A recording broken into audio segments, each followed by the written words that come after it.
Hi everybody, we're back for the verdict. We have 6 races to have a look at this week from a number of different venues. Of course, it was a fairly quiet week with Royal Ascot on the horizon, but nonetheless, I've picked out some interesting performances and I think some horses that you will want to follow going forward. We're going to start midweek with a decent card at Kempton Park. Let's have a look at the winners and the times from it. And Willie Muir won the opening contest with Stockpile.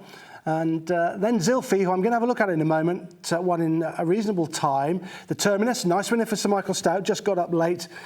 Good time from Drama and Aiming High. Fictional, Goblet of Fire and Abrage all winning on the card. The Abrage race was very steadily run. Overall, the times were pretty good. 2 of them dipping under the Racing Post standard. Drama and Aiming High, both under minus 0.68, minus 0.52. So let's put all of that into the Race IQ Time Index. And just remind you that Race IQ have allotted a score between 0 and 10 for all of these races at Kempton, based on historical data, and comparing that with what the horses actually achieved out there, and then rolling in the class of the race and the surface and all that sort of thing. And we've got a good average score of 8.04, suggesting that it wasn't standard to slow, that the going there was standard. And these times are pretty good by Kempton standards. And the second time is the one I'm interested in, 8.32, Zilphy, over 1 mile and 3 furlongs on debut. We often get crawls over 1.5 miles and 1.3 miles at Kempton, but not on this particular card, because the other races over that distance, 1.5 miles at 9.85, another 1.3 miles at 8.05, and another 1.3 miles at 7.92. So let's have a look at Zilphy then. This is a debutant for the Gosden team. Kieran Schumacher was the man on board, coming out of stall number 2. Then Incensed was second from 9, and Kitty Furnival was third from stall number 12. She's on debut. She's quite slowly away. 0 to 20 miles an hour for Zilphy was 3.06 seconds. She also had a little stumble coming out of the stalls. And Incensed, who finishes second, quicker, 2.54 seconds, third fastest, but only 10th fastest Zilphy. And you can see her rousted along by Kieran Schumacher down towards the inside in the pink cap to get a relatively prominent position. Incensed is going forward in the blue cap and sheepskin noseband. And Zilphy now just a little bit keen because Kieran Schumacher's just had to get after her coming out of the stalls. So she's picked the bridle up a little bit, but now she's nice and prominent in a race that was quite steadily run. And you might think that's a bit strange because that Race IQ Time Index was pretty good. She achieved quite a good time overall. And that's because the finish of this race was very strong and very fast. And that's bumped the time up, if you like. They've gone steady down the back where the first and second sit nice and handy. And they quicken up in good style in the closing stages to make the overall time pretty decent. The finishing speed percentage, well, it was well over 100, 111.37 for Zilphy, and almost the same for the second as well, Incensed. And that means that Zilphy was over 11% quicker in the final 3 furlongs and she ran the rest of the race. That tells us something about the pace of the race, which was pretty steady down the back, and it tells us something about her ability to quicken in the latter stages of the race. And when we delve into the sections that she achieves late on, you'll see just how well she did quicken. How steady was this pace? Panthera led them. 12.06, 12.74, 13.23, 13.05 and a 13.06. It was a bit of a crawl out there, but they're beginning to wind it up as they turn for home. Incensed just a length clear of Zilphy at this stage, and these two are going to have way too much pace for anything else in the race. Zilphy quickening up to fire a very fast 10th furlong. She's down on the inside, she's beginning to roll. That 10th furlong, 11.11 as Kieran Schumacher gets after. Now that is quick for a debutant, this 3-year-old, never seen the track competitively before, but she's clearly got plenty of speed and she quickens up in good style here. But she has to battle as well because Incensed really does lay down a big challenge and just heads her at the furlong pole. And then Zilphy knuckles down late on and gets back up. Her last 3 furlongs were sub 12 seconds, each of them. That's why the time is good. That's why the time index score of 8.32 is that high, because they finished the race so well. 11.52, and then she's gone through 11.22, 11.71. So 3 sub-12-second furlongs for Zilfi. The runner-up, likewise, was very fast through those final 3 furlongs. Not quite as fast as Zilfi, but still worth following going forward. So overall, this half-sister to Enable has made a very good start to her career. Look how well strung out they all are. Here's the data, Race IQ data that sums everything up. You can see the fastest speed she got up to, Zilfi, of 40.71 miles an hour, and that fastest furlong of 11.11, that's after 1.25 miles. So that is from the 2 to the 1 pole, and that led to a very fast finishing speed percentage. All in all, she might have just won by a short head, but they were 3 lengths clear of the rest. I think she's got a sharp turn of foot and a bright future upholding family honour at Kempton this week. Okay, from Kempton we head to Nottingham last week. Had an interesting card. Amori City was a debutant who won the opening contest. That was 6 furlongs in a time of 1:14.24, just over 3 seconds outside. All times outside standard, suggesting the ground was good. Just maybe a little bit of ease in it, but it wasn't too bad at all. Good ground, at times okay. And Amora City is the one that I really want to focus on. We'll have a look at the time index score for this debutant. This is a Charlie Appleby horse. James Doyle was the man on board, and it's not a bad time. The average was 6.08 on the card, but Amora City achieving a score of 6.9 overall, just the best time on the day, on a day when the times were reasonable, you would have said. Once again, this time index score is based on historical data, based on the time that Amori City actually posted on the day. The comparison gives us that score of 6.9. Okay, let's have a look and see how 6.9 was achieved by Amori City from stall 5. Intrusively was second from 4, and Dr. THG was third from 2. Now, when I first watched this race, I thought, yeah, it's okay. It's a nice debut performance, but I wasn't really sure whether it was worthy of a place in the verdict. But I looked at the distances here, and the first 2 pulled 12 lengths clear of the rest. That's quite impressive, really. It might not be a very strong race, but to pull 12 lengths clear was quite eye-catching as far as I was concerned. Now, the winner was slowly away, 3.08 seconds to get to 20 miles an hour. You remember Zilfi was slowly away at Kempton, and she took 3.07 seconds, or 3.08 here for this debutant over a much shorter trip.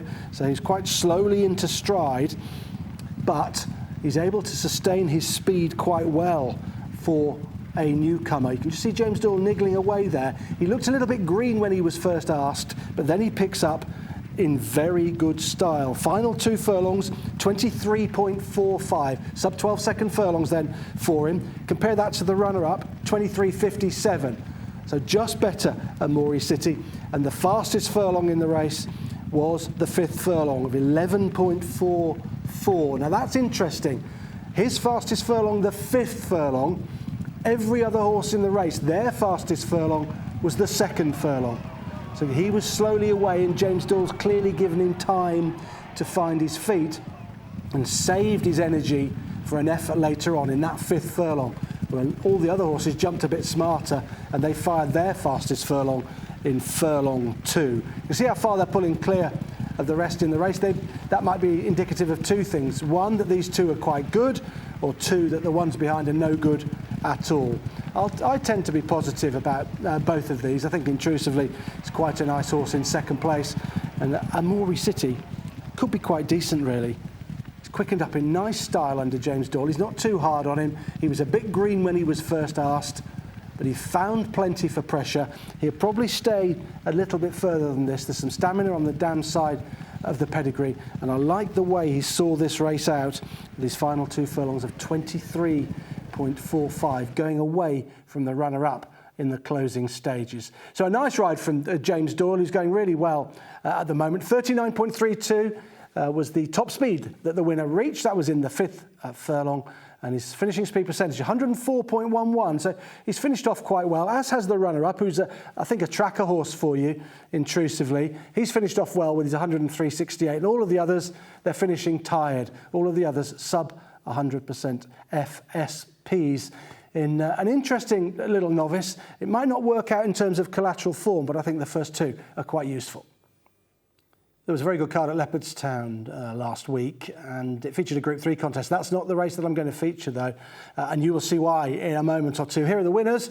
It was a good night for the Jurt Lions team. He and Colin Keane teaming up for a treble, and that included the Group 3 success of Mutasarref in the 5:55. The first time that horse has won in group company. He's a confirmed listed performer, but he put up a really game effort to win that. But I want to focus on the 40-1 winner, Jancis, who won the 5:20 contest. Let's have a look at the time indexes and see what this horse achieved in the second race on the card. There you go, best time of the day from Jancis, a newcomer, first run, and has achieved the best time of the day on a card that was very good in terms of quality. That 6.01 achieved is a better time index score than the Group 3 and other races that on paper look to be much better contests. So how was that time achieved? Well, let's go and have a look at the race. I defy you not to be really impressed with this filly. Okay, we'll stop it there because I want to have a look at how fast they got to 20 miles an hour. Jancis was 7th fastest, 2.76 seconds. Golden Ocean was the quickest, 2.5 seconds. Jancis from stall 13 beats Abanza from 2 and Lucky Out from stall 3. So the second and third drawn well, the winner not drawn well. And because of that tardy start, slowly up to 20 miles an hour, she's at a positional disadvantage in a race that's run quite evenly. Look at the second and third to the 4. She's quite a long way back, and we'll find out just how far back she is in a moment or two. She sits in 14th place for much of the race, this daughter of Tamayus. But what she does in the closing stages is very impressive indeed. Now, I don't think this is a race where the front runners have stopped, where the leaders completely out of juice late on and they've just stopped to nothing and she's run them down. I think she needs a load of credit for getting to them, even though they were rated evenly and they kept going reasonably well. The second and third, Abanza and Lucky Out, produced finishing speed percentages just below 100, so they were tiring, but they weren't 95% or 94%, they were 97, 99, they were still going, and then they were run down by this filly, and look where she is, Jancis, third from the back. Abanza is sat in third place and Lucky Out is sat there in second. She's got to go and get them. She's got 10 to 12 lengths to make up.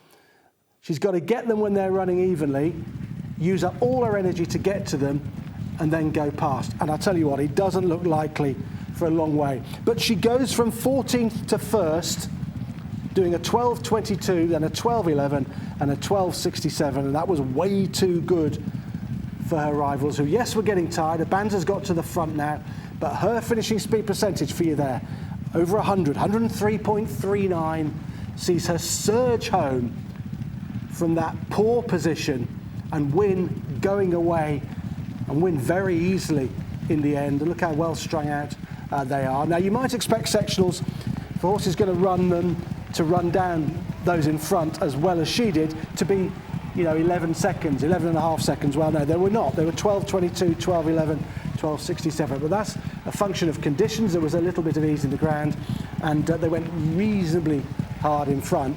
But you cannot fail to be impressed with what she did here. She's still green as well. Look at her running around all over the place. Her dam was a 12 furlong winner. She gets her speed from Tamayus. She might stay a little bit further, but why would you bother, really? Because she was really impressive there over this trip. There's all the details. Race IQ data gives us those finishing speed percentages, and look at that. There she is. She's over 100, 103.39, with her rivals just getting tired there in second and third with a 97, just over that, and just over a 96. So they're getting tired, but they're not completely legless, and she's given them 10 or 12 lengths, and she has run them down easily. Billy Lee on this filly for William McCreary. And the reason I wanted to put her in the verdict is she will go underestimated, because I think those that look at the form might say, well, look, she was 40-1. It's a bit of a fluke. She was a big price. She obviously didn't work very well at home. She's probably won a poor race. But the data tells us she was really good out there, and visually you could not fail to be impressed with what she did. And I'd like to see her in a listed contest next, where she might be taken on by some more high-profile horses from bigger yards, and she might go off a good price. OK, from that really impressive performance from Jancis at Leopardstown, let's go to Sandown. They staged a couple of days racing last week, 2 excellent days, in fact. We're going to have a look at what happened on Friday. And these are the winners on the day. There's a couple of really good front-running rides from Tom Marquand, winning on Chasing Aphrodite and Sunfall. He made all on both of those. Overall, the times suggested that the ground was on the quickish side. Of course, it got slower on the second day, on Saturday, when the rain came. But these times were just about good to firm times overall. So let's have a look at the time index. Going to have a look at Travolta, and it's in the 5th contest, 1.25 mile handicap. Got a race IQ time index score of 5.43, better than the average of 4.95. So let's see what he did. And I'd venture to say that score could be bigger, because he won with a bid in hand from stall 8 here. Devoir's Choice from 5 second, Crimson Road 3rd from 2, Signalman was 4th, he came from 1, and he set the race up. William Buick was quite aggressive on Signalman from stall 1 in the early part of this race. He was very keen to establish a lead. And this is a bit of an OXO race, so they go fast. You can see now Signalman's getting on with it, and he's a length or so clear of his nearest pursuer, perhaps a bit more. And he went pretty quick, and then he steadied it, and then they went again. And the winner is out the back. He was slowly away, he was last for a few strides, and now he's just been allowed to slide along into 3rd last by Danny Muscat, who's on board. Those early fractions set by William Buick, 14.1 from the stalls, so that's a 12.1 roughly from a standing start. Then 11.53 and 11.92. So he's gone pretty hard for the first 3, and now you can see, look, he's just grabbing hold of Signalman. He's just trying to rate him back and grab hold of him and steady it down, so much so that the horse that had been in second, maybe a length and 3/4 behind, is now just about half a length behind, 3/4 of a length or so. So he's steadied it, and then he'll go again. And Signalman actually gets outpaced, and then he runs on again in the closing stages. Meanwhile, Travolta is creeping into the race. Danny Muscat saving ground, going right round the inside on this horse, and he produces him to perfection, but, and it's a big but, this horse takes a while to knuckle down. The key to him in his last 2 starts have been blinkers. He wore them for his debut win last time, and he's got them on again today, and you can see why, because he takes a while to get the hang of things and go and win the race. 12.78 for the 9th furlong. For him was quicker than everything else in the race. The penultimate furlong, he was the quickest, and his final 2 furlongs, 39.11. The runner-up, 39.99. But look at this, he's just running around, he's all over the place. Eventually, he decides to go on and get on with it. He's basically a monkey with a massive engine. That's what this fella is. But he's very talented, and the blinkers have enabled him to put his best foot forward on his last couple of starts. And I think he's very well handicapped. There could be plenty more to come from him if he just is able to produce this kind of form. Just don't know whether the blinkers will carry on working. That's the only thing. They've got options, though. They've got other headgear options if they want to. But he's won quite a good race. Crimson Road there in those blue colours, the white face. He cruised up into the contest. He's run a really good race, but he cannot live with the pace late on of Travolta. That 12.78 too good. 99.31 finishing speed percentage, suggesting that overall it was quite a tiring race, because they've gone hard, they've filled up a bit, and then they've gone again. So it wasn't an impressive FSP, but that's because of the way the race was run. And you see there on the race IQ graph that sums everything up, 99.31, and they're all under 100. They're all getting tired, but it is up the hill at Sandown, remember, so they are running uphill, and that does have an effect on their finishing speed percentage. His top speed was 38.51 miles an hour, and you can see there from his 0 to 20 miles an hour, he was pretty slow, wasn't he, 3.16, but he came home strongly enough to win that, and I suspect he could come home a little bit faster than he did if he just gets things right between his ears. On Saturday at York, they staged a really valuable card. Of course, it was the Macmillan card, where they raise a lot of money for that very worthwhile charity. And I'm going to have a look at a couple of races that took place on the day. Both winners for Ryan Moore. Here are the winners on the card. Lord Melbourne taking the opening race. Serena Brotherton on board, winning her weight in Champagne. Tolstoy winning for the second day on the bounce. He'd won the day before and won in good style here in the 2:25. Klondike took the win in Ebor race, and he's one we'll have a look at. Look at that time though, 10.74.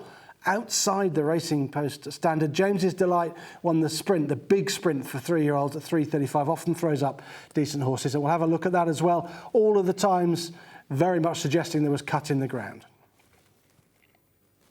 We'll have a look at the time index. Third race is Klondike. Well, you saw from how far outside the Racing Post standard he was that was a race that didn't produce a very good score at all. It was the slowest race on the card, dictated by Ryan Moore. And the race after that, that's the sprint, the 6 furlong sprint, a 3.31 score. The average score then at York on Saturday, 3.51, pretty low. You could normally expect something between 5 and 6, so low because of conditions. Right, Klondike then. Be interesting to see what people make of this. Klondike from 1, Salt Bay from 6 was second. Relentless Voyager from 4 was third. Ryan Moore positive from the gates. 2.6 seconds to get to 20 miles an hour, whereas Salt Bay with 2.9 seconds. And Salt Bay sits second. Ryan Moore happy to get on with it. Now, he's got an absolute easy out in front, doing all that he wants in front and going along very steadily. 15.32 that first furlong, so you take 2 seconds off for a standing start. It's still a 13.32, and then he doesn't get any quicker. 13.93, 13.69. He's dawdling out there. 13.57, 13.95, and then a 13.71. Wow, he's able to just do what he wants. He's just cantering. The rest of them, they're all settled in behind, none of them pulling off what is a steady gallop, but they're allowing Ryan Moore to do what he wants, to completely control the race. And this means that Ryan can kick when he wants. He can go when he wants on Klondike, who was looking for his second career success, his first career success to come on heavy ground. Soft here at York, so he probably does like a bit of cut. But Ryan is very much dictating. And when you're able to dictate like this, the key to winning is not the fact that you're just saving petrol for finish. It's timing your run. When are you going to go? When are you going to decide to kick? Now, you can look at this two ways. Ryan Moore kicks quite a long way out here. Between the 5 and the 4, he begins to wind it up, and then he really gets rolling through the last 3 furlongs. Did he kick a bit too soon, and that caused him to be nearly caught by Salt Bay? You could take that view. Or you could argue that he judged it to perfection, kicked at the right time, got the others in trouble, and then they failed to run him down, albeit narrowly. And you can just see from his body language, he's just beginning to get a bit more animated. And it's about here where off those very steady fractions, he's going to wind it up. He's just getting on with it now, Ryan. You can just see his arms moving, and he's just getting rolling quite a long way out. And he picks his pace up from a 13.71, he goes then 13.08, and then he goes a 12.09 and 11.72. So he's off and going now, firing that 12.09, then the 11.72. But then what happens, because he's kicked quite soon in the straight, he gets tired in the final couple of furlongs. He slows to a 12.49, and his final furlong is really slow, 13.4. But because he kicked early in the home straight, he nabbed a few lengths, and those lengths that he gained there were absolutely invaluable because Salt Bay runs on quite well in the closing stages, firing a faster final furlong than the winner. But Ryan had saved enough just to cling on. Now, you could argue that if he just waited longer before he kicked, he might have won a little bit easier than he did. That's a moot point. The point is he won, and he got them all at the stretch, having dictated a very steady gallop. Ryan Moore is a brilliant judge of pace, and I would take the line that he's got this absolutely spot on. His finishing speed percentage 107.87, so that suggests that he has saved plenty for the finish, and even though he got very tired in the final furlong, the third last and second last furlongs contributed to a relatively fast finishing speed percentage. Nothing could quicken, and perhaps that is because of the ground. Nothing really quickened behind him to go and get to him. They just were staying on, and Klondike just had enough to hang on in the closing stages. I called it a front-running masterclass from Ryan Moore. Some might suggest he was a bit lucky. I don't think so. I think he's a brilliant jockey. Here's the data. You can see that he broke very quickly, fastest out of the stalls. Ryan took an advantage of that to go forward, and his fastest furlong was his 12th furlong, 11.72, contributing to a finishing speed percentage, telling us that he finished the last 3 furlongs quicker than he ran the rest of the race. It would have been hard not to, given how slow he went early on. And finally, we're going to have a look at Ryan Moore in winning action. Once again, taking the big sprint on the card at York on Saturday on James's Delight for the Clive Cox team, coming from last to first. Now, look where they're drawn here. Winner from 1, second from 2, third came from 6, and if I tell you, the 4th came from 11, the 5th from 3, the 6th from 5, you're getting the idea, aren't you? You needed to be drawn low. Let's have a look and see what happened. Why did you need to be drawn low? Well, you often do need to be drawn low at York in sprints. That's what the historical data tells us. Also, they may have gone a bit quicker towards the stands rail, or perhaps the ground was better towards the middle to far side than it was on the stands rail. Either way, that is how it panned out. And the winner, he's last at this stage, far side, the yellow and blue colours. And Ryan Moore, he's animated here. This is no Klondike where he can sit still and do his own thing. He's a hostage to fortune here. He's a hostage to pace and to where he is on the track. And he's plumb last at this stage. He comes home relatively strongly. To get past the horse I've highlighted there for you, Racing TV Tracker Alert, Tropical Island, travelled really strongly through this race and was close to the pace as well. Gets tired late on in the soft conditions, but really shaped like a horse who's in very good form. Look at him there, absolutely cantering. Nothing near towards the stands rail can make any ground. And here comes the winner now, who was in 16th, and then he surged to the front. He ran 25.34 for the last couple of furlongs. The runner-up was 26.08. That's Almirada Prince, who sat closer to the pace. And the 5th furlong of 12.15 sealed the deal for this winner. 12.15 was way better than any of his other rivals through that second last furlong. He relished a return to soft ground, this horse, and he was very well ridden by Ryan. Again, there'll be those of you that say, well, he couldn't do anything else. His horse didn't have any pace. He couldn't lay up, and he just had to stay as close as he could. The only problem with this race is the draw and where you needed to be on the track. But nonetheless, he's a good winner, and the Wokingham might beckon for him this week. Connections were saying that they'll think about going there and having a crack at that. I know it's a bit of a quick turnaround for him, but thinking they might just give it a go. His finishing speed percentage, 97.4, so he's not roaring home. He's actually getting tired, but those that attended a very strong gallop are getting more tired than him. They're slowing down more than he is. This wasn't a fast finish, but he was the one that could keep going, having perhaps saved a bit more energy in the early part of the race than some of those more prominently ridden. Look at the finishing speed percentage there, 97.4 for the winner, 95.14 the runner-up, and El Monjed getting really tired at 94.48. All in all, James's Delight, in the conditions and where he was on the track, was much the best. That's it for this week's edition of The Verdict. My star, the one to follow this week, is definitely Jancis, who was so impressive at Leopardstown. See you next time.